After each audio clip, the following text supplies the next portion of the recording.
Chers contribuables et usagers de la Direction générale des impôts, bonjour. Merci d'être au rendez-vous de la revue de presse du 39e numéro de votre magazine trimestriel, Le Messager des impôts. Démarrons par l'éditorial du directeur général des impôts intitulé « Rêvons le développement économique de nos communes ». Nicolas Yanoussi fait savoir que la Direction générale des impôts travaille depuis quelques années à l'amélioration du recouvrement des impôts locaux qui, selon lui, FITO pour le développement local. Dans cette dynamique, le directeur général des impôts évoque les nombreuses réformes entreprises par l'administration fiscale en vue de la modernisation des procédures fiscales. On peut citer à cet effet l'interlocuteur fiscal unique, la simplification du mode de calcul des contributions des patentes et des licences et l'institution de la possibilité du paiement fractionné de la patente complémentaire. Nicolas Yanoussi met également l'accent sur la nouvelle approche de maîtrise de l'assiette fiscale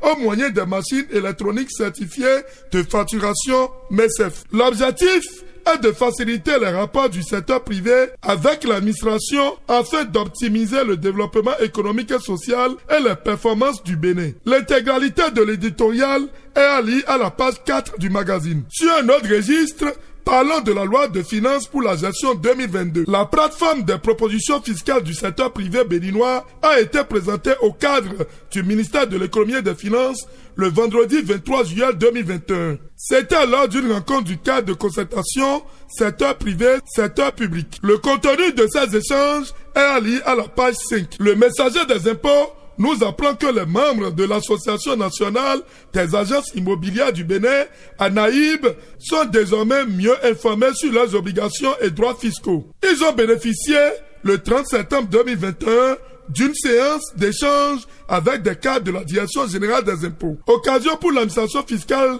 de mettre en lumière les mesures incitatives et les facilités offertes aux professionnels du secteur. L'article intégral est à lire à la page 6 du magazine. Dans cette même veine, les acteurs du tourisme ont été sensibilisés sur leurs obligations fiscales. Réunis dans les locaux du Bénin Royal Hotel à Cotonou, le lundi 26 juillet 2021, les membres du consortium Tourisme par Million CTM se sont entretenus avec l'administration sur les difficultés qu'ils rencontrent dans la mise en œuvre de la réforme liée aux factures normalisées. Chers contribuables et usagers de la Direction générale des impôts, parlons toujours de la réforme des factures normalisées pour vous informer que les populations de Parakou et environ ont été sensibilisées. C'était à l'occasion des journées portes ouvertes organisées par la Direction générale des impôts du 12 au 17 juillet 2021 à Parakou. Les contribuables et usagers de la région septentrionale ont été non seulement sensibilisés sur les avantages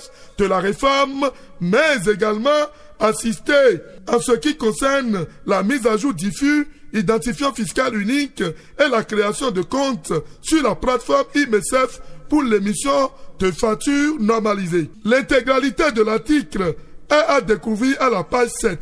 Sur ce même chapitre, le magazine explique que l'hypothèse selon laquelle la hausse du prix des denrées alimentaires est due à l'augmentation des taxes ou même à la mise en œuvre de la réforme des factures normalisées est fausse. Je cite, « Dire que la réforme des factures normalisées est à la base de la hausse du prix des denrées alimentaires est une intoxication. » Fin de citation, précise le magazine à sa page 16. Par ailleurs, le messager des impôts nous informe à sa page 17 que depuis le 22 juin 2021, les grandes entreprises ainsi que les moyennes entreprises de l'Atlantique, du littoral, du Borgou et de la Liborie peuvent désormais demander et obtenir leurs attestations fiscales en ligne. Dans sa rubrique entreprise, le magazine fait un focus sur les différents cas de retenue à la source en matière de revenus locatifs.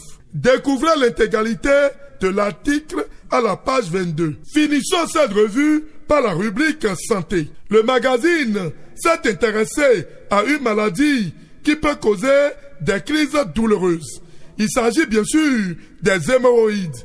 Les symptômes, les causes et les mesures de prévention et de traitement de cette maladie sont à découvrir à la page 28 du magazine. Fin de cette revue. Réalisation, toute l'équipe de la cellule de service aux contribuables. À la conception et présentation, votre humble serviteur, Maouillon Gildas Moukanri, agent des impôts. N'oubliez surtout pas qui paie ses impôts participe au développement de sa nation. À la prochaine.